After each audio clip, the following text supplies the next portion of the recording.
tarde. O professor Edmar me convidou para fazer uma palestra aqui e pediu até que eu definisse o tema, né? Então eu acabei escolhendo um tema, não sei se vai ser de interesse de vocês, espero que sim. Eu divulguei um título, né? E já estou fazendo umas correções no título aqui, porque é uma das coisas que me preocupa muito, né? É mais ou menos esse título aí, né? Seria Reflexões sobre Complexidade e a necessidade de mudar o ensino, né? E o projeto político pedagógico do curso de engenharia, mas no caso vai ser só sobre elétrica, né? Que é o que a gente pode falar, pelo menos eu posso falar com um pouco mais de propriedade, né? Então, esse vai ser o foco da nossa conversa, né? Então, parabéns aí ao professor Edmar pela iniciativa, né? Agradeço aí ao convite, né? E já peço a paciência da plateia, né? Em relação ao que a gente vai falar, a nossa maneira de expor o conteúdo, né? Então, primeiro a gente começa falando do que é complexidade, né? É uma palavra difícil de definir, mas a gente pode dizer que tem a ver com os sistemas complexos, né? Sistemas complexos são sistemas que têm características, a gente vai daqui a pouco ver, né? Mas aqui tem alguns exemplos, né? O sistema do ciclo d'água, né? Do nosso planeta, né? A questão das espécies, né? A reprodução das espécies, a mutação, né? Dos indivíduos, né? Na natureza, né? Inspirado na teoria da evolução. Aqui, por exemplo, também árvores, né? Aves que mudam de lugar, fazem migração, né? Acasalamento, né? Então, esses sistemas, eles sempre existiram, né? E, ao longo do tempo, né? O interesse por esses sistemas aumentou, e aumentou porque apareceram ferramentas matemáticas, modelos, né? Que permitem que você consiga lidar com isso, ou seja, você representar o sistema, avaliar o comportamento dele, projetar sistemas. Então, mais recentemente, tem um interesse muito grande sobre esse tipo de sistemas complexos, né? Então, sistemas complexos são sistemas como esse aí. Mas, sendo um pouco mais concreto, né? Sistemas concretos são sistemas físicos, né? Ou ciberfísicos, né? Que têm um conjunto de atributos que diferenciam dos outros sistemas usuais. Então, os atributos são, tipicamente, tem muitas partes, né? E tem muitas variáveis, né? Multidimensional. As interações entre as partes são normalmente não lineares, né? Eles exibem os comportamentos emergentes, né? Que é uma coisa não planejada, né? Pelo usuário do sistema. Então, é muito comum você ter entidades de inteligência muito limitada e, quando elas concatenam-se, aparece um comportamento, né? A natureza é muito rica com isso, né? Os animais fazem muito isso, né? Então, sistemas complexos exibem esse tipo de comportamento, o que não é uma coisa usual nos sistemas tradicionais, onde o comportamento dele você sabe muito bem como é que vai ser, porque você sabe as equações que o representam, né? Esse sistema tem autonomia e adaptação, né? E tem muita conectividade, né? Coisas em rede, né? Uma coisa conectada à outra, como o nosso cérebro, né? Os neurônios estão conectados uns aos outros, formam uma rede complexa, né? E, para estudar esses sistemas, tem um monte de ferramentas matemáticas aí, que estão aí os grandes nomes, né? Dinâmica não linear, teoria dos jogos, comportamento coletivo, redes, né? Teoria de sistemas, formação de padrões. Então, isso aí, essa área é uma área extensíssima, né? Do ponto de vista de conteúdo, né? Mas eu não estou interessado nessa complexidade, né? Então, eu coloquei esse slide aí só para contextualizar, mas não é essa complexidade que eu estou interessado. Não é isso que vai motivar a mudança do currículo, na minha opinião, no curso de engenharia elétrica. O que vai motivar a motivação é um sistema complexo fabricado pelo homem, né? Um sistema complexo fabricado pelo homem. E aí eu coloco um pouco do panorama, né, da nossa época atual, né? A gente está aqui, né, no que a gente chama quarta revolução industrial, né? A revolução industrial que está muito conectada a ferramentas de inteligência artificial, robótica, um conjunto de nomes que está muito na moda, né? Você vai ficar escutando o tempo todo IoT, Big Data, né, Chat GPT, tudo isso tem a ver com essa época da chamada Revolução Industrial, quarta Revolução Industrial. Só para ter um contexto, né? Se existe uma quarta, é porque você tem 3 antes dela, né? Então, a primeira, aqui só para fazer um contraponto, né? Foi quando passou a se utilizar máquinas a vapor na produção de bens. Você trocou o trabalho manual por um trabalho mecânico com máquina a vapor. Não é? E aí eu quero chamar a atenção disso, é que o cara que capinava, né, o campo para plantar, né, ele ficou desempregado, né, porque a máquina foi pegar o lugar dele. Né? Nessa época e nas outras épocas antes da quarta, né, a pessoa que perdeu o emprego por conta de que uma máquina o substituiu, ela tinha tempo, né, de, sei lá, alguns anos, né, aprender aquele ofício novo antes que houvesse uma nova mudança. Porque aqui eu estou falando do século XVIII, século XIX, né, então você vê que tem mudanças que demoram um tempo para ocorrer. Isso é um dado importante, porque a modernização ela não vai parar, quer eu queira, quer eu não queira. A sociedade vai sempre buscar um aprimoramento, né? E aí, essa questão do emprego, né, é uma questão crucial. Então, você perdeu o emprego aqui e você se requalificou e conseguiu um emprego depois. Mas a modernização tem um impacto social inevitável. A segunda revolução industrial foi quando você passou a usar energia elétrica, né? Você eletrificou os processos, né? Então, você ganhou em eficiência, máquinas a vapor você tem eficiência muito baixa, motor elétrico você chega perto de 90%, a máquina a vapor é 50%, então você ganhou flexibilidade, né? A energia elétrica, de longe, é a mais flexível para você manipular. Quando você fala eletrificar, é você converter a uma fonte de energia para elétrica, porque na conversão elétrica você amplifica, atenua, converte, então tudo que você puder fazer é mais fácil com a energia elétrica. Então, normalmente, a eletrificação é uma coisa, é uma meta, digamos assim. Depois, a terceira foi quando você passou a trabalhar com computador, além de ser elétrico, agora passou a ser computador. E aí a característica de ser programável deu flexibilidade mais ainda, né? E essa quarta, né, é aquela questão da transição, né, quantitativa, né, a dialética versus a quantidade. Então aqui você passou a usar computador numa escala muito superior à que estava antes. Então, de fato, você não trouxe um novo computador para cá, você simplesmente passou a usar numa escala maior do que eu utilizava. Conectividade, então, de fato, essa quarta, ela é muito parecida com a anterior, só que agora você tem muito mais recurso computacional envolvido, né? Você tem a questão da rede, né? Da cloud, né? Cloud computing, né? Então, essa revolução industrial aqui, ela gera sistemas que vão ficar complexos, não como aquela complexidade natural dos sistemas físicos, né? Mas um sistema como esse aqui, né? Ou seja, se você pensar, se for, por exemplo, na Ford, lá em Camaçari, e você for tirar uma fotografia, você vai lá, vai olhar uma linha de produção, como uma sala como essa aqui, um carro no meio, e pessoas de um lado e de outro, com robôs, fazendo a montagem das peças no carro.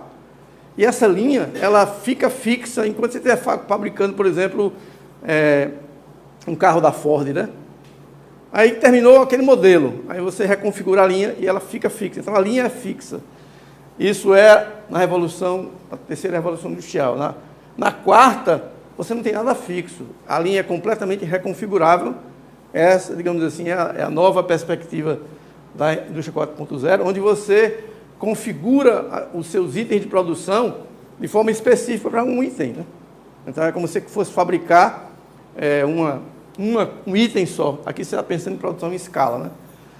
E isso quer dizer que você quer reduzir a participação humana nas fábricas, mais ainda, né? Ou seja, tanto mental e física, né? Você quer conectar essa sua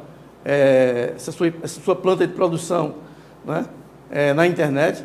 Você quer usar a nuvem para poder fazer contas à vontade, né?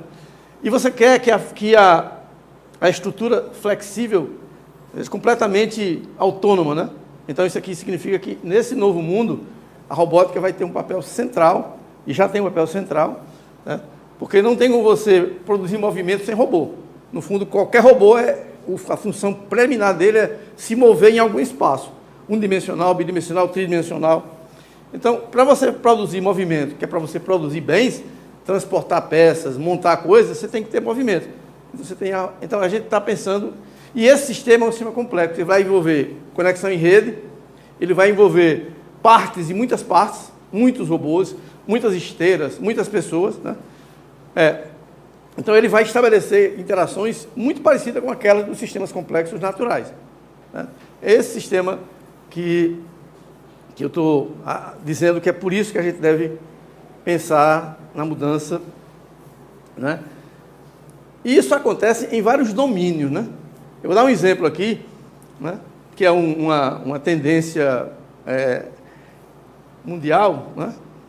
A gente está passando por ela também, que é um exemplo fora da engenharia elétrica, como a gente conhece, mas ela é ancorada na engenharia elétrica porque isso é do domínio da biomédica. E se vocês estudarem um pouquinho, vocês vão ver que os cursos de biomédica, de mecatrônica, de eletrônica, de telecomunicações, todos eles têm âncora na engenharia elétrica.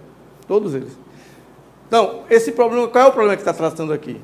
Você tem um paciente que está num leito de hospital ou na sua própria casa e ele tem uma enfermidade. O que é que se faz hoje? Você pega uma amostra de um fluido da pessoa, sangue, urina, um fluido, vai para o laboratório, faz uma bateria de testes, né? Alguém faz o exame, né? Gera um relatório, né? E passa esse resultado para o médico, e o médico diz assim, ó, para esse problema que você tem, eu vou administrar um certo medicamento. Então, esse é o fluxo normal de tratamento, né? Se espera hoje que você consiga desenhar sensores minimamente invasivos que coletam o líquido em quantidades mínimas do seu corpo, né? Eu estou falando aqui de 25 microlitros de saliva, de sangue, de urina, né? Você faz isso aqui com um sistema microprocessado, você faz o diagnóstico do que aconteceu e você intervém diretamente no ser humano. Isso pode acontecer em casa. Então, você tem lá uma parafernália eletrônica que você se conecta nela, né?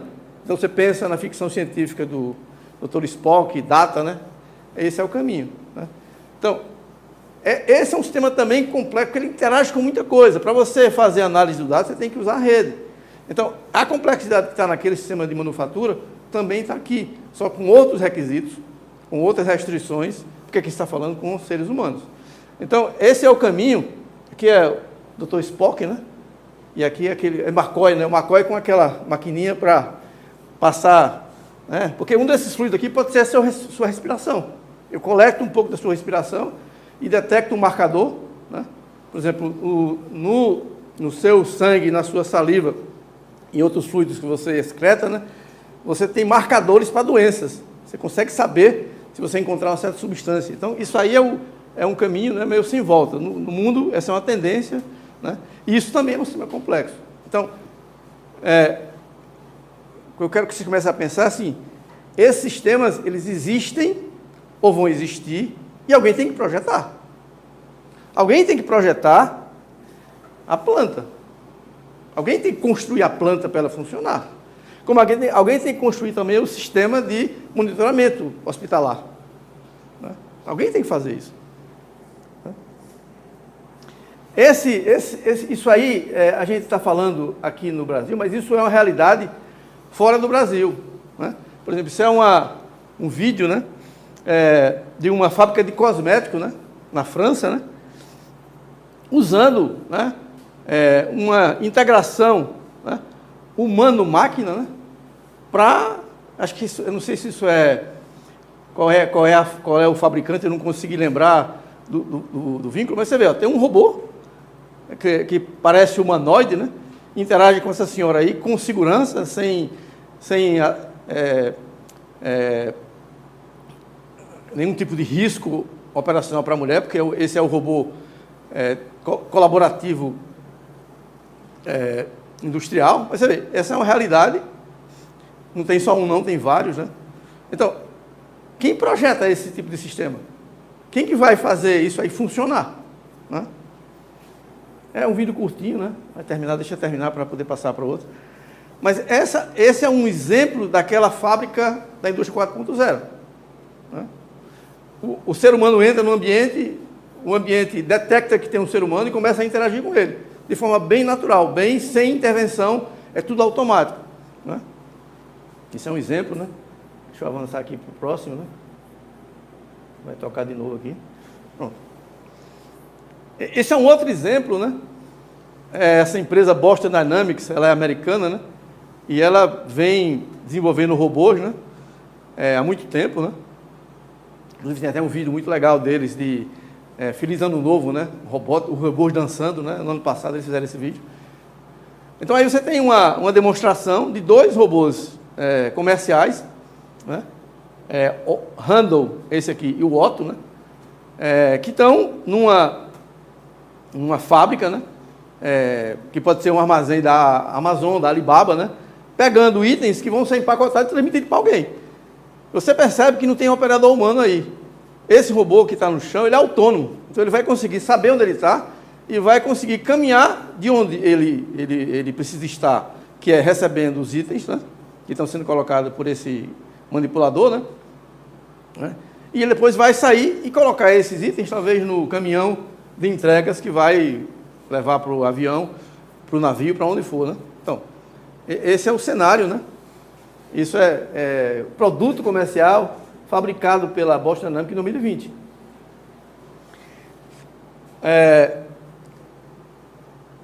Esse é um exemplo, né? Isso não tem vídeo, infelizmente, eu não consegui achar o vídeo. Mas isso é um exemplo de um projeto, né? Se vocês perceberem, eu tenho 3 robôs aqui e ele quer soldar um cano no outro. Né? Só que isso é de um transatlântico. Então o tamanho desse cano é gigantesco. Então não tem como você fazer isso, né? De uma forma simples. Então o pessoal projetou, isso é um grupo chinês, né? Eles projetaram esse conjunto de robôs aqui para fazer a soldagem desse transatlântico, desses 2 tubos do transatlântico. A função eu não me lembro qual é. Vai ver assim, um robô, como esse aqui, ele tem tipicamente um modelo que é de 7ª ordem em diante. Ou seja, uma equação diferencial de ordem 7. Aí você tem 3 robôs que tem que operar de forma conjunta para fazer uma solda. Como é que eu projeto isso? Como é que eu analiso isso? Então, esse é o tipo de cenário da indústria 4.0. Esses problemas vão aparecer. Né? Isso já no Brasil acontece. Essa demanda por pessoas para resolver esse tipo de problema. Esse aqui é o site de uma empresa, de um ex-aluno daqui, que é Tiago, né, a Brisa, né, Tech, e ele faz o quê? Ele faz retrofit de máquinas para aplicações industriais. Então ele pega uma máquina velha e transforma ela num robô. Como é que eu analiso, projeto, opero esses sistemas? Então ele tem vários exemplos aí, e ele está precisando de gente para trabalhar. Ele precisa de profissionais habilitados a lidar com esse cenário que eu acabei de descrever. Essa outra empresa é competidora dele. E nela tem outro ex-aluno daqui, e ele diz assim, nós não estamos achando no mercado profissionais capazes de lidar com esse tipo de coisa. Então veja aqui, eu estou falando de uma empresa de robótica que precisa de uma interface visual, né, de virtualização. Então esse é o mundo da modernidade, da complexidade. Né? Essa situação fica muito mais complicada agora do que vocês imaginam. Veja assim, esse é um dado que foi publicado em 2022, num simpósio do I3E. Ele colocou aqui, ao longo dos anos, 64 a 2014, então ainda falta aí mais uns anos para frente, e ele está mostrando a quantidade de matrículas nos cursos de elétrica e computação nessa janela. Né? Então veja, há claramente, certo? Uma situação complicada. Né? A gente praticamente não tem, né? A proporção aqui, 10% do pessoal que está se matriculando nos cursos lá nos Estados Unidos. Só que não é o pessoal de computação que vai resolver aquele problema que eu acabei de descrever, não. Porque eles só resolvem parte do problema, né? Então, esse problema, se acontece lá, acontece aqui também. Então, eu estava conversando com a professora Luciana, ela comentando que vários colegas da filha dela, né, falando que fizeram um segundo entrada para mudar para a computação. Estava fazendo elétrico, estava fazendo civil, que essa migração está acontecendo aqui, não é? Talvez porque, não é? O pessoal vê uma perspectiva de mercado, né? Mas a gente tem que considerar que a gente precisa lidar, né? Cadê? Precisa lidar com essa realidade de cá. E aqui não só tem a parte de computação, não. Eu tenho a parte da engenharia. Então, eu preciso fazer com que o engenheiro consiga, né, atacar esse problema. Então, eu preciso de um problema de motivação, né? Os exemplos são dados inicialmente no setor industrial, né? Mas é muito fácil você perceber. Isso aqui é uma ilustração de uma rede elétrica, né? A gente chama de rede inteligente, né? Onde você vai ter as turbinas eólicas, os painéis fotovoltaicos, os veículos elétricos, né? As subestações, né? Então, esse sistema também é um sistema complexo. Você tem essas unidades de produção de energia, os consumidores, né? Então, você tem alta penetração de fontes renováveis que têm intermitência, né? Aqui, essas redes tradicionais são chamadas redes de alta inércia, porque tem um grande gerador síncrono operando lá em Paulo Afonso ou numa outra usina, né? Mas esses caras que são renováveis, ele não precisa ter grande inércia, ele nem tem a máquina, ele não vai simular uma máquina. Então, ele vai ser uma rede de baixa inércia. Então, consequentemente, as flutuações de tensão vão ficar maiores, né? Vai ter os veículos elétricos. E eu tenho que fazer a transição para eletrificar o mundo todo, né? Que eu preciso sair do consumo dos combustíveis fósseis, né? Então, esse problema aqui é tão complexo quanto o outro. Os problemas que aparecem aqui são semelhantes aos outros. Então, esse quadro é um quadro bastante complexo em várias direções. Eu peguei uma mensagem que eu recebi do I3E agorinha, né? 14 de abril de 2023. A Associação de Padrões do I3E, né, está discutindo o metaverso na empresa, na indústria, para ganhar dinheiro. Então, você está falando aqui de coisa, o pessoal já está pensando lá no metaverso. Então, isso é só para dar um ponto que não só somos nós, digamos assim, que estamos conversando sobre isso. O próprio I3E está discutindo essa questão. Bom, aí eu coloquei aqui um conjunto de reflexões que eu faria em cima desse cenário, né? Os sistemas que a gente vai analisar, esses todos que eu mostrei aí, eles são chamados hoje em dia de ciberfísicos, né? Tem um computador no meio dele em algum lugar. Então, tem uma entidade cibernética interagindo com um ser humano, ou com um motor elétrico, ou com um sistema de produção de automóveis, né? Eles são inerentemente multifísicos. Eu tenho coisa que a gente nem, não sei qual é, digamos assim, a etapa de vocês no curso, né? É quando vocês forem estudar circuitos elétricos, né? Vocês vão dizer que você pega a fonte, né? Aí você coloca o resistor, o capacitor, vai passar corrente, né? E você só olha para isso, né? Só que essa corrente produz calor. Se ela produz calor, o invólucro, quando ela está instalada, né, então, você tem um problema elétrico que vira térmico, depois que vira mecânico. Então, os sistemas, eles são multifísicos. A gente não analisava essa parte multifísica antes por conta de restrição computacional e porque os sistemas são muito desacoplados, mas hoje em dia eles vão ser acoplados. Ou seja, a quantidade de complexidade que tem no notebook desse, tá?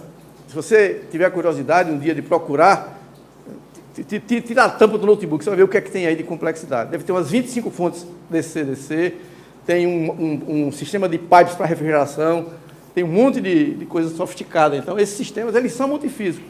E hoje, com o poder computacional que a gente tem à disposição, a gente deve analisá-los como são. Para a gente ter profissionais capazes de enfrentar esses desafios desses novos sistemas, eu preciso pensar que os docentes, eles foram formados no século passado, né? E essas coisas vão acontecer para frente. Coisas que ninguém aprendeu. Então, eu preciso capacitar os professores, até do ponto de vista do vocabulário, né, para que eles possam falar essa linguagem, né? Então, isso é um problema que não está resolvido.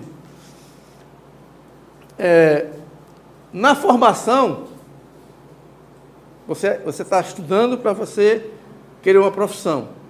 Essa profissão está no futuro, você está fazendo aqui, daqui a 5 anos você vai ser engenheiro. Não sei como é que está você, mas 2 ou 3 ou 4, né? A realidade desse mundo daqui a 5 anos pode ser muito diferente. Então, hoje, o que é que você tem hoje? Você tem muitas ferramentas computacionais para simular, para integrar sistemas, virtualização, né? Você tem métodos de projeto, né, que levam em consideração um conceito de componente novo. Porque, veja assim, o que é um componente? Não sei se vocês já fizeram, sei lá, circuitos ou eletrônica. O que é um componente? O professor diz, um resistor é um componente. Não é? Um capacitor é um componente, um transistor é um componente. Um computador é um componente, um robô é um componente. Percebe a diferença de abstração? Então, como é que você lida com componentes tão complexos? Como é que você interconecta esses componentes? Então, tem um conjunto de ferramentas que hoje em dia já é utilizado, né, no desenvolvimento desse sistema, né? Então, como é que eu preparo o profissional para esse cenário? Na minha opinião, né, eu vou meio na contramão do que algumas pessoas pensam, né? Eu acho que precisa de mais matemática, precisa de mais física, de mais eletrônica. E eu vou dar alguns exemplos para mostrar por que é assim. Vamos supor que eu não sei se tem alguém que não seja da eletricidade aqui. Tem alguém que não é da eletricidade? Opa, você é de que área? Pronto. Se você fosse perguntar a alguém como funciona um GPS, você perguntaria a quem? Ao engenheiro mecânico? Ao engenheiro civil? De Minas? Vai chegar no eletricista. Se você fosse perguntar isso, né, você tinha que perguntar para o eletricista. Mas eu vou dizer a você que nenhum desses alunos aqui que estão atualmente, nem os que estiveram antes, conseguem explicar porque não tem física moderna no currículo deles. Então, para explicar o GPS, eu preciso de física moderna. A câmera. O que é que não é visual hoje? Como é que funciona uma câmera? Qual é o sensor CMOS que está na câmera? Como é que eu projeto um sistema de câmera? Uma bateria. O seu celular tem uma bateria, né? O que é uma bateria? A quem você perguntaria o que é uma bateria? O eletroquímico, tudo bem, ele sabe fabricar, mas quem usa a bateria? Quem projeta o seu gerenciamento de bateria? Então, célula fotovoltaica, todo mundo põe em casa um painel fotovoltaico para economizar energia. Como é que funciona o painel fotovoltaico? E por aí vai. Então, esses problemas demandam mais coisa. Como é que eu vou botar mais coisa no currículo? Já tem tanta coisa. Esse é o desafio. Na minha perspectiva, eu preciso melhorar a eficiência na apresentação de conteúdo. Como que eu jogo o conteúdo, como as pessoas aprendem, mas eu não posso fazer menos. Se eu fizer menos, eu vou deixar de preparar as pessoas para esse novo desafio.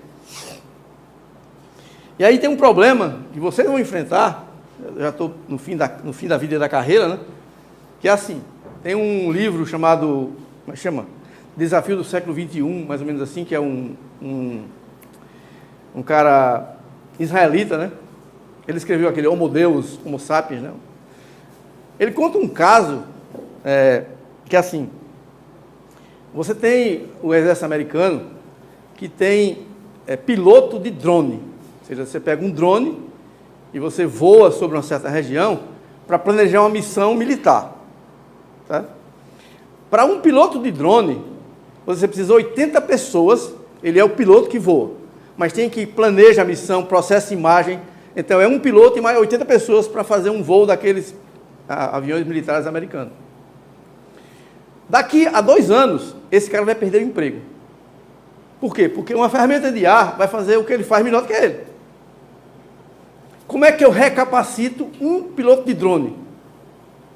Porque 4 anos depois, não é mais o que ele sabe fazer. Então, o problema de você ficar obsoleto, porque o seu conhecimento não é necessário, porque uma máquina está fazendo por você, esse é o desafio do futuro para todo mundo. Isso vai acontecer, quer você queira, quer você não queira. Como é que eu me preparo para isso? Esse cara advoga, né, que vai chegar uma época que hoje a gente se sente realizado quando a gente recebe pelo trabalho que fez. Você trabalha para conseguir um emprego e aí você se realiza porque você conseguiu aquele emprego. Ou você montou sua empresa, mas você tem, né, o recurso do seu trabalho, ou seja, você recebe pelo trabalho que você fez. Esse Yuri, Yuval, né, ele disse que vai chegar um tempo onde você não vai trabalhar porque não precisa. Não vai ter necessidade do trabalho humano. Né? Esse é o cenário aí meio de assintótico, algumas centenas de anos. Né?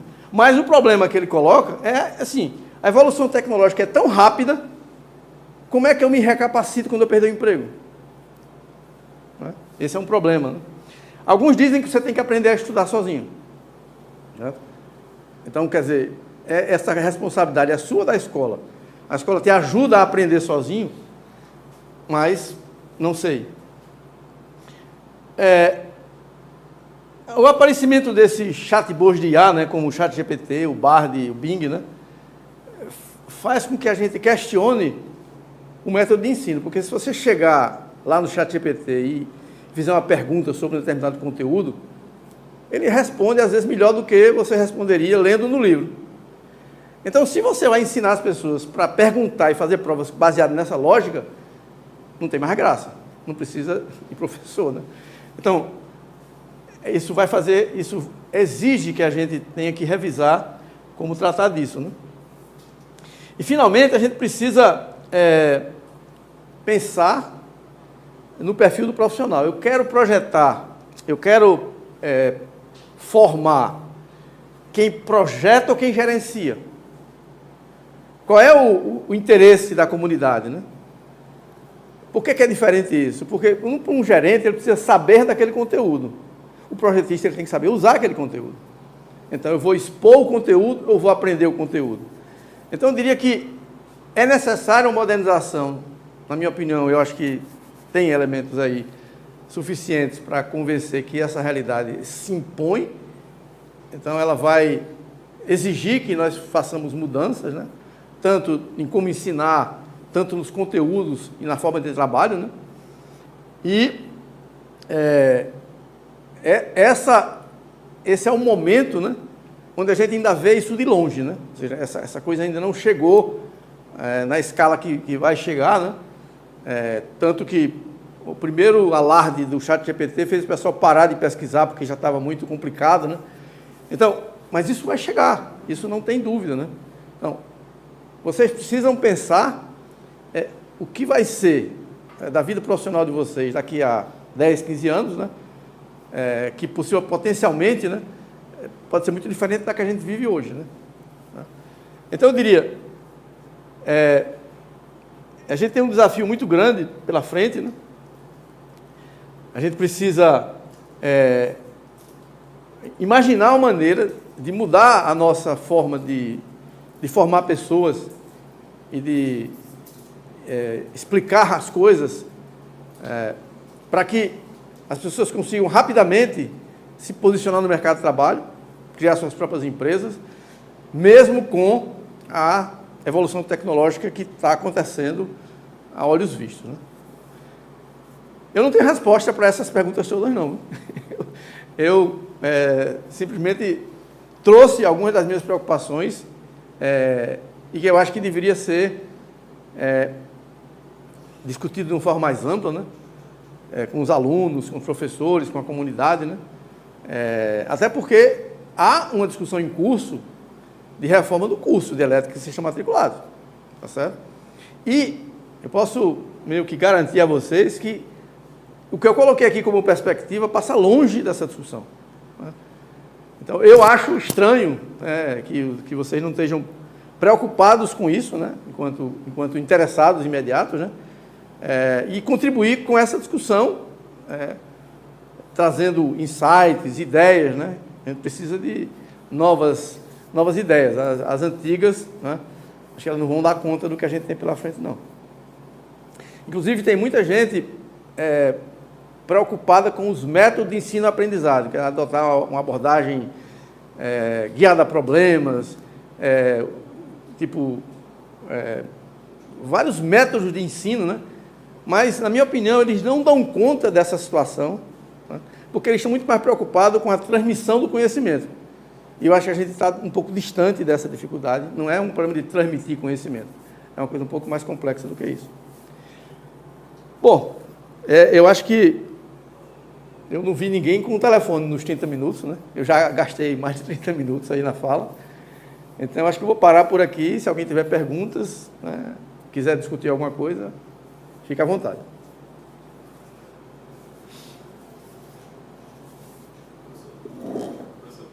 Oi. Essa questão do autoestudo, na minha visão, é um pouco complicado, porque por mais que a gente consiga estudar sozinho para se aperfeiçoar, a maioria das empresas hoje em dia requer uma qualificação provada, né? Um diploma, alguma coisa assim. Perfeito, mas eu estou colocando o autoestudo não como parte da formação, como parte da sua responsabilidade quando você perdeu o emprego. Você estava lá no mercado de trabalho e conseguiu colocação. Aí a IA chegou e tomou seu emprego. Você faz o quê? Se você voltar para a escola para fazer um ciclo de capacitação de novo, vai passar 1 ano ou 2, mas o seu emprego está precisando no mês seguinte, ou daqui a 3 meses. Então, você precisa ter uma solução para você.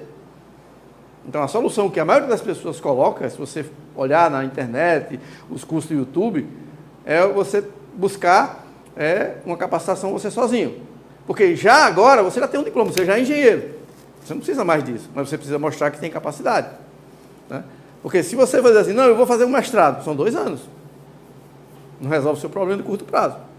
Como que eu consigo me recolocar no mercado de trabalho, já sendo engenheiro, o cara do piloto de drone, o cara perdeu o emprego, é o piloto de drone. Ele vai fazer o quê?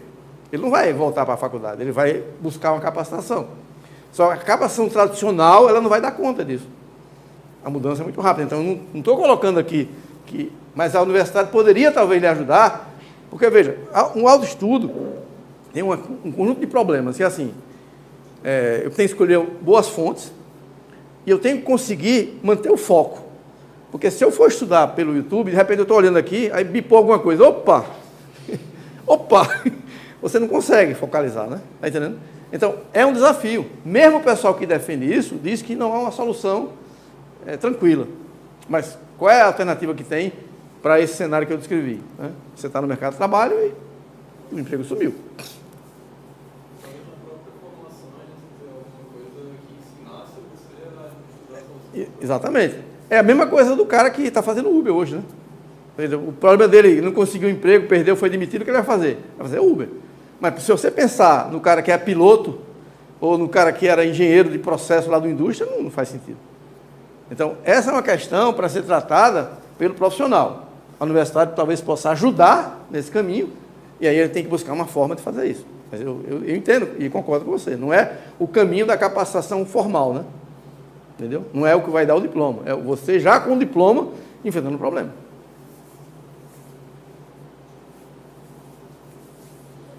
Oi. Tinha uma mão lá atrás levantada. Oi. Isso.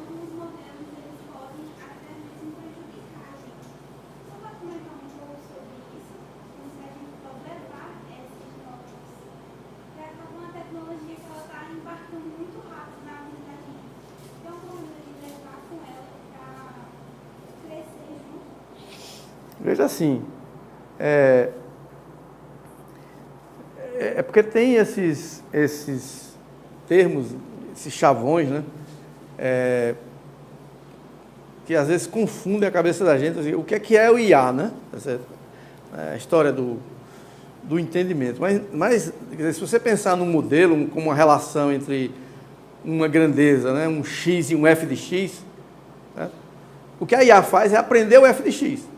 Resumidamente, né? Você tem um x, que é uma entrada, e um f de x, que é a função que você produz. Só que esse f de x pode ser uma coisa muito complicada, uma coisa muito complexa, uma equação diferencial. Mas a IA, essa que a gente está discutindo aqui, hoje ela só faz isso. Assim, me dê o dado que você está querendo como entrada e eu tenho uma saída. Quem é que converte o x no f de x? A IA aprende isso para você, né? Então, resumidamente, em todo lugar onde você precisar estabelecer uma relação entre duas coisas, via uma função, a IA pode lhe ajudar. Está entendendo? Resumido assim, de forma bem sintética, não consigo dizer de uma maneira mais simples, mas é assim, o que ela faz é isso, ela aprende, né, essa representação, né? Até nesse caso do ChatGPT, alguém fez um comentário, eu vi um podcast um dia, o cara falando que o ChatGPT é um papagaio de quê? É porque ele leu, ouviu os sons, né? E ele tenta completar. Ele faz o que o autocomplete do Google faz, ou do Word, né? Então, ele aprendeu a fazer isso. Então, se você começou a fazer uma pergunta, mais ou menos você... Então, não é a cognição, não é a inferência, não é a reflexão sobre... É muito limitado, mas só que como é vendido como uma coisa muito, muito além do que ela pode fazer, meio já assusta, né? Tá certo? Não sei se ajudei a... Oi, diz. Só falou a respeito do nosso curso aqui. E como os alunos, nós podemos contribuir para essa discussão que hoje, creio que esteja já sendo feita com o docente? Tem várias maneiras. Eu vou dizer uma primeira, né? Veja assim, um dos debates aqui no departamento é assim: o departamento hoje tem uma capacidade, uma competência coletiva em várias áreas. Você tem professores de eletrônica, de controle de automação, telecomunicações, de potência, de eletrônica de potência, você tem professores de várias áreas. Devemos ter vários cursos, né? Pronto. Eu devo ter um curso de telecomunicações, devo ter um curso de eletrônica, um curso de controle de automação, ou devo ter só o curso de elétrica tradicional, né? Então, essa é uma pergunta que, né, os alunos não têm participado dessa discussão, né? Mas, por exemplo, eu digo assim, se eu fosse aluno, né, e fosse fazer o vestibular, eu ia procurar o catálogo daqui da Universidade Federal de Campina Grande, ia procurar, na área de engenharia elétrica tem o quê? Elétrica. Lá em Natal tem elétrica, tem automação, tem computação. Eu digo, por que aqui não tem? Então, só na ótica do interessado, eu não estou nem discutindo questão de infraestrutura, então, assim, do ponto de vista do interessado, que são os alunos, dizer que é interessante ter mais cursos ou não, podia ajudar o debate que fica em torno dos professores. Eles ficam, quer dizer, nós ficamos em torno de nós mesmos, dizendo assim, será que vale? Será que vale? Se eu tentar me colocar na posição de aluno, diria, vale, eu quero o curso. Se virem para providenciar o material, mas eu quero os cursos.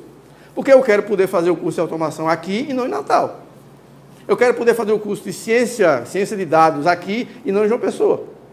Então, eu diria, na hora que você se coloca na posição de cliente da estrutura, né, você pode dizer, eu quero mais opções. Não vejo problema. Então, isso é uma primeira forma de participar. Dizer assim, faz sentido ter mais curso. Outra coisa, é opinar sobre, né, essa perspectiva do mercado de trabalho. Quer dizer, você se vê fazendo o quê? Como é que você vai ter a perspectiva de formação e perguntar, assim, como é que está a minha colocação? Qual é a minha chance? O que é que eu vou fazer no mercado de trabalho? Porque isso, digamos assim, você se matriculou aqui para conseguir uma profissão daqui a 5 anos.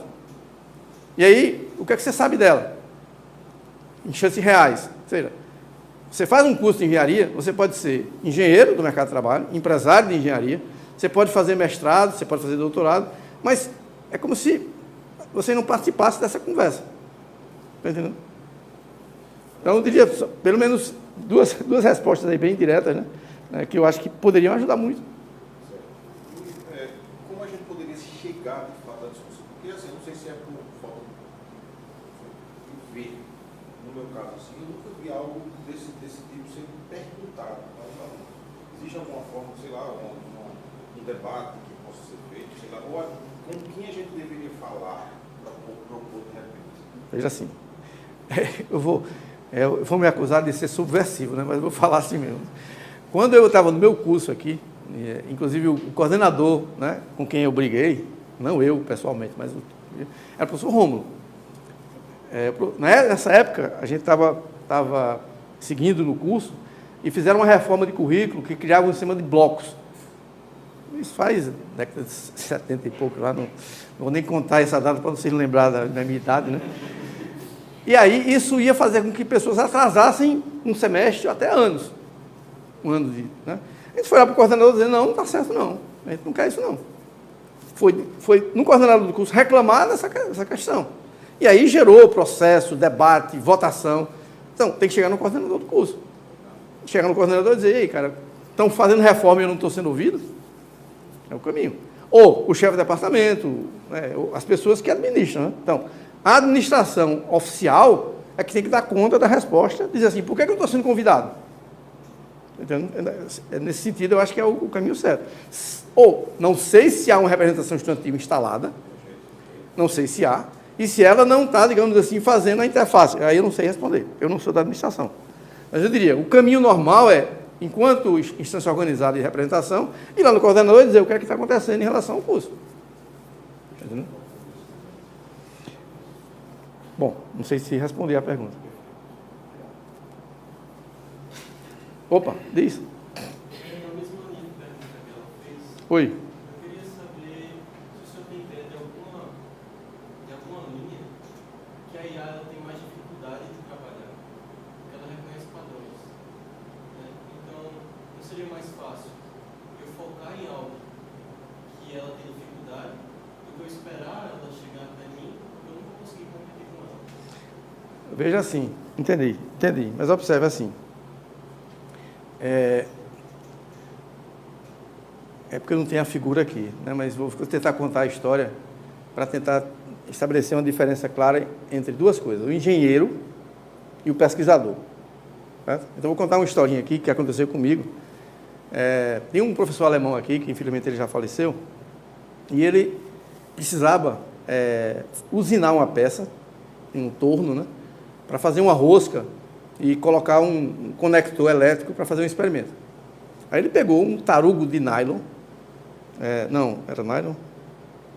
Ele pegou um tarugo de um material plástico, né? Levou lá no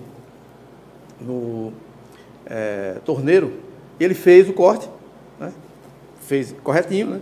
E entregou para o professor Helmut, né? Entregou para ele. E ele entregou e estava cheio de pó, porque o material faz um desbaste, né? Uma ponta vai perfurando, aí estava sujo. Aí ele chegou no laboratório, pegou um algodão, certo? Molhou no álcool e limpou. Nada mais simples do que isso. Quando ele fez isso, a peça fracionou todinha, quebrou, crack. Certo? O engenheiro pega essa peça, manda fazer de novo e não passa álcool. Vai em frente. O pesquisador pega a peça e diz, por que quebrou? Por que danado esse negócio quebrou aqui? Aí vai pesquisar. Então, a gente está discutindo aqui de que o IA vai ser usado pelo engenheiro. Isso que você está falando é o pesquisador que quer estudar um problema científico relevante. Então, se você está pensando assim, você talvez não vai ser engenheiro para trabalhar no mercado. Você vai talvez ser pesquisador. Está entendendo? Mas no ensino de graduação, eu tenho que dizer assim, quando a pessoa terminar aqui, ele vai trabalhar numa empresa. Então, ele tem que estar pronto a resolver problemas de engenharia e não pesquisar. O primeiro momento é o seguinte, o cara que termina em engenharia elétrica, por exemplo, na parte de eletrotécnica, eu tenho que fazer o projeto da instalação elétrica de uma casa, por exemplo. Eu tenho que projetar a instalação elétrica de uma subestação ou de uma indústria. Aí eu vou pegar o Hélio Creda e fazer o projeto, certo? Usando o que eu conheci, o que eu aprendi de engenharia, tá entendendo? Então, a visão de engenharia é uma visão, digamos assim, de você resolver o problema que está posto para você. O projeto, a aquisição, a compra, a gerência, né? O pesquisador é outra coisa. Eu estou falando aqui, isso aqui que está pegando, não é para o pesquisador não, já tem muita coisa para ele pesquisar. É para o engenheiro, cara. Porque o engenheiro vai ter que lidar com o GPS. Ele vai ter que lidar com o GPS, ele vai ter que lidar com imagem. Tudo que você faz hoje em dia está ligado, é visual, né? Então, quando você pensa num app, né, num aplicativo, você vai... Reconhecimento de face, tudo isso aí. Então, isso não é pesquisa, não. Isso é o conhecimento de uma tecnologia para poder aplicá-la num problema. Entendeu? Mas, sim, tem pesquisa em IA, certo? E, digamos assim, a parte difícil, né? A parte de interpretação, a parte de síntese, né? Porque olhar e consultar banco de dados e produzir resposta, né? Que é o que ela está fazendo aí, né? É simples, mas tem muitos problemas abertos de pesquisa. Mas eu não estou falando de pesquisa aqui, não. Eu estou falando da formação do engenheiro que vai trabalhar no mercado de trabalho. Entendeu? Oi. Professor, em relação ao mercado de trabalho e a questão de empreender, visão em relação a essa parte da universidade, que tem um estímulo muito grande em relação à pesquisa. Eu queria saber, na visão do senhor, se faltava um pouco de estímulo nessa parte de empreendedorismo. Porque quando alguém vai empreender, ela começa do negativo, tem que tirar recursos de algum lugar. Quando alguém vai para a pesquisa, geralmente tem um incentivo de bolsa para comprar e empreender, sendo que está no curso basicamente está ligado com as tendências que estão no potencial do mercado. Eu queria ver com relação a essa questão do empreender na universidade, tem essa oportunidade de poder aparecer. Perfeito. A universidade ela tem várias estruturas para atender essa possibilidade, né? Ela tem um vínculo com o Parque Tecnológico, que tem incubadora de empresa. Então, se você tem uma ideia e você quer empreender, o parque lhe ajuda. Você vai lá e você tem salas compartilhadas, secretaria compartilhada, reduz o custo operacional. Então, existe espaço, talvez não seja divulgado na proporção que devia, mas todo o pessoal que termina o curso aqui na universidade, ele pode, não precisa nem ser da universidade, ele pode ir diretamente na fundação e tentar propor um projeto e começar a sua empresa. A universidade faz isso há muito tempo, Nos projetos de pesquisa, que tem muitos no departamento de computação e de elétrica, né? Tem que sempre lembrar que o projeto é P&D, né? Pesquisa e desenvolvimento. Muitos desses projetos são mais D do que P. Tem P, mas o D é maior do que o P, digamos assim. Entendeu? Nesses projetos, se você tem um estudante que está participando, é esperado e até desejado que o produto daquela participação dele possa ser a criação de uma empresa. Já houve editais da própria Petrobras, onde, uma vez o projeto terminado, o provedor da solução que foi concebida seria um dos bolsistas do projeto. Então, existe esse espaço e muitos dos trabalhos que atualmente estão em curso têm essa vinculação. Tem gente que acaba virando o provedor daquele equipamento, aquele serviço, de um problema que ele participou num projeto de P&D. Então, isso se pratica, né? Mas isso não pode se praticar na escala que talvez a gente gostaria de que fosse, porque não depende só da gente, depende do mercado. Então, você vem uma empresa para cá, é uma empresa do setor elétrico, né? Aí ela quer desenvolver um equipamento. Pronto, aí você desenvolve um equipamento para ela. Para você vender aquilo, ou você vende para ela ou compra a patente para poder produzir. Então, tem algumas questões que não são só da vontade de quem está financiando. Mas isso está à disposição. Vocês vão ver aí ao longo do curso, né, que vocês vão ter editais chamando para participar em projeto todo o tempo, né? Só que o projeto, como é que é? É mais ou menos assim.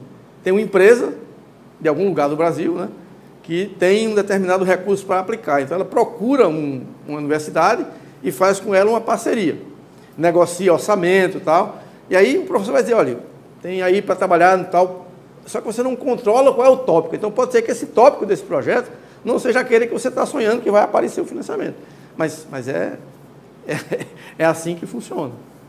Eu acredito também que isso vai na questão de propriedade intelectual. Até que não, sabe? Porque no modelo que a universidade adota hoje, em relação às empresas, né, a universidade ela pode até vender a priori API para a empresa. Então, você tem um equipamento que você desenvolveu, você faz uma estimativa de quanto vai ser, a universidade recebe uma parcela, ou se ela quiser, ela partilha. Então, existe muita flexibilidade, isso não é uma dificuldade com os projetos financiados, né? Com o projeto lá, com o parque, aí que não tem nada, né? Você vai lá, você monta a sua empresa, é você que resolve o problema da API, né? Mas não é um problema. Normalmente, todo convênio que se faz, quando há a possibilidade de uma API, quando o projeto, aí o P fica maior do que o D, aí o interessado já propõe um termo de concessão para proteção intelectual e para sigilo, né? Tem projeto que tem termo de sigilo que não pode nem falar o assunto dele, né?